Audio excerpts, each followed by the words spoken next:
क्या आपको machine coding round crack करना मुश्किल लगता है या फिर आप अपने कोड को डिज़ाइन नहीं कर पाते हो या टाइम के प्रेशर में आप गलतियां कर बैठते हो। अगर आपको लगता है कि आपका अप्रोच स्ट्रक्चर्ड और सिस्टमेटिक नहीं है तो ये वीडियो आपके लिए गेम चेंजर बन सकता है। Hey guys, welcome back to the channel. आज के वीडियो में हम डिस्कस करेंगे मशीन कोडिंग क्वेश्चन को कैसे अप्रोच और अटेम्प्ट करना चाहिए। मैं आपको 4 इंपॉर्टेंट टिप्स बताऊंगा जो आप अपने नेक्स्ट मशीन कोडिंग इंटरव्यू में अप्लाई कर सकते हो ताकि आप अपना बेस्ट परफॉर्मेंस दे पाए। हम कवर करेंगे एक पॉपुलर रेजर पे मशीन कोडिंग इंटरव्यू क्वेश्चन जो रेजर पे मशीन कोडिंग राउंड में काफ़ी बार पूछा गया है। क्वेश्चन के रिक्वायरमेंट वेरी कर सकते हैं डिपेंडिंग ऑन आप किस लेवल पे अप्लाई कर रहे हो। तो चलिए स्टेप बाय स्टेप ब्रेकडाउन के साथ समझते हैं कैसे इस क्वेश्चन को अप्रोच किया जाए। क्वेश्चन का लिंक मैंने डिस्क्रिप्शन में दिया है तो ज़रूर आप उसको चेकआउट करें। तो आज का प्रॉब्लम स्टेटमेंट है, आपको एक इन मेमोरी सिक्वेलाइक डेटाबेस डिज़ाइन और इम्प्लीमेंट करना है। मतलब एक ऐसा डेटाबेस जो सिस्टम की मेमोरी में स्टोर हो और सिक्वल की तरह काम करे बिना कोई एक्सटर्नल डेटाबेस के। ये एक सिंपल और बिगिनर लेवल का क्वेश्चन है और मशीन कोडिंग राउंड के लिए एक परफेक्ट प्रैक्टिस क्वेश्चन भी है। हम इस क्वेश्चन को 3 पार्ट में डिवाइड करेंगे ताकि हम समझ सके कि इस प्रॉब्लम को कैसे इफेक्टिवली सॉल्व किया जा सकता है और किस चीज़ पर हमें फोकस करना चाहिए because of the time constraint. I hope कि आपने डिस्क्रिप्शन में शेयर किया गया क्वेश्चन का लिंक देख लिए होंगे। अब हम इस क्वेश्चन को डिटेल में डिस्कस करते हैं और समझते हैं कि इस क्वेश्चन को टैकल कैसे किया जाए। इस वीडियो में मैंने इस in memory SQL database design question को 3 पार्ट में डिवाइड किया है बेस्ड ऑन आप किस एक्सपीरियंस लेवल के लिए अप्लाई कर रहे हैं। Part 1 specifically entry level engineers के लिए है जो 1 से 3 साल वाले बकेट में फॉल करते हैं। इस पार्ट के लिए हम बेसिक फंक्शनलिटीज़ पे फोकस करेंगे जहाँ पर हम कवर करेंगे table management, column constraint, data operation such as insert, update, read, delete and validation part. Part 2 मैंने बोनस सेक्शन के लिए रखा है। बोनस फीचर जैसे इंडेक्सिंग और लॉकिंग मैकेनिज्म पर फोकस करेंगे हम लोग, जो बेसिकली ज़्यादा एक्सपीरियंस इंजीनियर्स को पूछा जाता है। वो falls in 3 to 7 years bucket. Part 3 में हम एडवांस टॉपिक कवर करेंगे जैसे सिक्वल लाइक क्वेरिंग और मल्टी कॉलम इंडेक्सिंग जो 7+ years एक्सपीरियंस वाले इंजीनियर्स के लिए पूछा जा सकता है।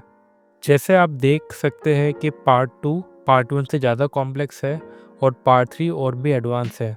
सीनियर पोजीशंस के लिए ऐसे क्वेश्चन की कॉम्प्लेक्सिटी बढ़ती जाती है पर टेंशन लेने की ज़रूरत नहीं है। हम सब कुछ डिटेल में स्टेप बाय स्टेप समझेंगे इस वीडियो में।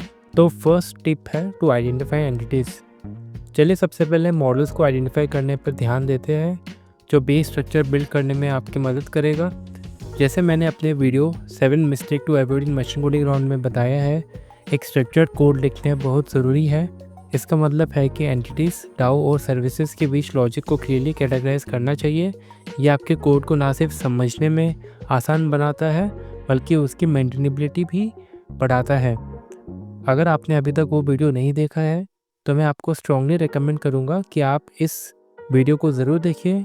उसमें मैंने कई कॉमन पिटफॉल्स डिस्कस किए हैं जो आप मशीन कोडिंग राउंड में अवॉइड कर सकते हैं। इसका लिंक मेरे डिस्क्रिप्शन में दिया हुआ है। तो let's get back to the problem statement. First of all, how do we identify entities in a machine coding question. Entity एक ऐसा ऑब्जेक्ट या कंसेप्ट होता है जो सॉफ्टवेयर सिस्टम में किसी रियल वर्ल्ड आइटम या आइडिया को रिप्रेजेंट करता है। एंटिटी को आइडेंटिफाई करने का एक सिंपल अप्रोच है। यूजुअली नाउन्स काफ़ी हाई चांसेस होते हैं कि वो एंटिटीज़ बन सके। नाउन एक ऐसा शब्द है जो नेम, प्लेस, एनिमल या थिंग को रिप्रेजेंट करता है। तो चलिए इस क्वेश्चन में हम लोग आइडेंटिफाई करते हैं कि क्या क्या पॉसिबल नाउन्स या एंटिटीज़ है। आप भी वीडियो को पॉज कर सकते हैं एंड सोचिए कि इस क्वेश्चन में क्या क्या नाउन्स हो सकते हैं। आई होप कि आपने वीडियो को पॉज करके इस बारे में सोचे होंगे। तो चलिए अब डिस्कस करते हैं कि क्या क्या नाउन्स है। जैसे कि मैंने आपको बोला, noun meaning name, place, animal या थिंग। यहाँ पर आप देखोगे database, table, schema, column, constraint, record and filter, ये आपके पॉसिबल नाउन बन रहे हैं इस क्वेश्चन में। इसका मतलब ये है कि इस पॉसिबल नाउन्स के हम लोग ऑब्जेक्ट्स बनाएंगे इन आवर सिस्टम। अगर आपने सब कुछ गेस कर लिया तो बहुत अच्छी बात है, और अगर आप नहीं कर पाए तो चिंता मत कीजिए, वीडियो को एंड तक ज़रूर देखिए क्योंकि वहाँ आपको इस पर और कॉन्टेक्स्ट मिलेगा। यहाँ पर जो भी रेड बॉक्सेस मैंने बनाए हैं, मोर और लेस हम लोग के सिस्टम में इतने क्लासेस बनेंगे and based on the requirement वो classes can get more complex, या हम लोग न्यू क्लासेस भी बना सकते हैं। But the idea is that in the question वो मोर और लेस आपके क्लासेस में फिट होंगे। तो tip number 2 is how to identify relationship. अब हम अपनी एंटिटीज़ और उनके बीच रिलेशन को आइडेंटिफाई करेंगे। अगर आपको क्लासेस और रिलेशनशिप को विजुलाइज करना है तो मैं आपको रेकमेंड करूँगा कि आप मेरे यूएमएल क्लास डायग्राम की वीडियो ज़रूर देखिए। ये वीडियो आपको क्लासेस के स्ट्रक्चर और उनके एट्रीब्यूट्स को आइडेंटिफाई करने में हेल्प करेगी। और हाँ, वीडियो में एग्जाम्पल के थ्रू भी एक्सप्लेन किया गया है, तो अगर आपने अभी तक ये वीडियो नहीं देखा है ज़रूर चेकआउट कीजिए क्योंकि हम लोग जो भी अभी बात करेंगे उसमें क्लास डायग्राम का बेसिक अंडरस्टैंडिंग एंड नॉलेज होना बहुत ज़रूरी है। एंटिटीज़ के बीच रिलेशन को समझने के लिए हमें ई से हैज़ मैनी रिलेशनशिप पे फोकस करना चाहिए। सेम चीज़ मैंने अपने क्लास डायग्राम वाली वीडियो में बताया है। I would strongly recommend please check out the video अगर आपने अभी तक वो देखा नहीं है। तो लेट्स गेट स्टार्टेड अगेन। जैसे कि हम लोग ने एंटिटीज़ डिफाइन किए थे अपने पहले पार्ट में, अब उसको रिलेशनशिप में हम लोग कैसे कन्वर्ट कर सकते हैं। This are the examples. One server has multiple databases, one database has many table, one table has many columns and one column has many constraint. Constraints में भी अलग अलग टाइप हो सकते हैं। For example, string constraint is a type of constraint, integer constraint is a type of constraint. इस तरीके से फिल्टर और ऑपरेशन के बीच भी अलग अलग टाइप्स हो सकते हैं। We have equal to is a type of filter, not equal to is also a type of filter. तो यहाँ पर आप देख सकते हो कि जो एंटिटीज़ मैंने पिछली बार डिफ़ाइन किया था उसको अब मैंने एक रिलेशनशिप के फॉर्म में डिफ़ाइन करते हैं यूजिंग ई से एंड हैज़ से रिलेशनशिप।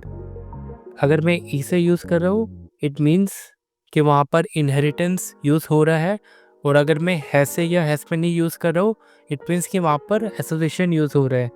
बेसिकली अगर आप हायरार्की के फॉर्म में सोचें, let's say database has multiple table, one table has multiple column, one column has multiple constraint, right. तो when you are thinking in terms of hierarchy तब आप देखोगे कि ये परफेक्ट रिलेशन कैसे बैठ सकता है यहाँ पर, राइट। तो आप अगर और क्वेश्चन प्रैक्टिस करोगे you will get to know more about it कि कैसे हम लोग एंटिटीज़ के बीच में रिलेशनशिप डिफाइन कर सकते हैं and how can we use ई से एंड हैज़ से रिलेशनशिप। जब हम एंटिटीज़ और उनके रिलेशनशिप को क्लियरली डिफाइन कर लेते हैं तो नेक्स्ट स्टेप होता है कि एक क्लास डायग्राम बनाना। क्लास डायग्राम के ज़रिए हमें क्लासेस को स्ट्रक्चर करना ईजी हो जाता है और ये भी समझने में मदद मिलती है कि कैसे डिफरेंट एंटिटीज़ को एक दूसरे के साथ इंटरेक्ट करना चाहिए। ये एक स्ट्रॉन्ग फाउंडेशन बिल्ड करने में हेल्प करता है। जब आप एक्चुअल इम्प्लीमेंटेशन शुरू करते हो तो आपका इम्प्लीमेंटेशन पार्ट बहुत इजी हो जाता है। तो चलिए इसका क्लास डायग्राम बनाते हैं। जैसे कि मैंने बोला कि database has many table, table has many row, row has many column, column has many constraint and there can be multiple type of constraint. There are integer constraint, string constraint. Future में there can be multiple other constraints such as not nullable constraint, string length constraint. तो इस तरीके से आपका एक basic class diagram बन चुका है।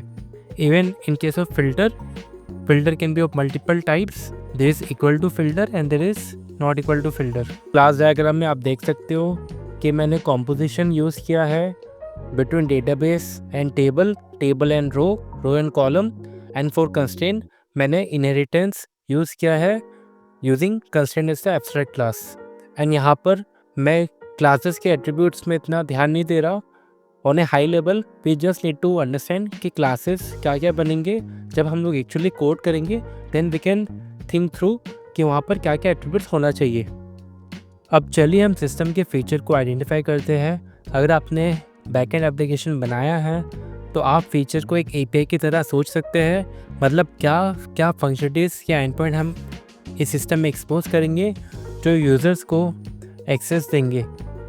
तो यहाँ पर मैं चाहूँगा कि आप वीडियो को पॉज कीजिए और गेस कीजिए कि यहाँ पर क्या क्या फीचर्स हो सकते हैं, और उसके बाद once you have guessed it आप इसको रिज्यूम करके आगे देखिए।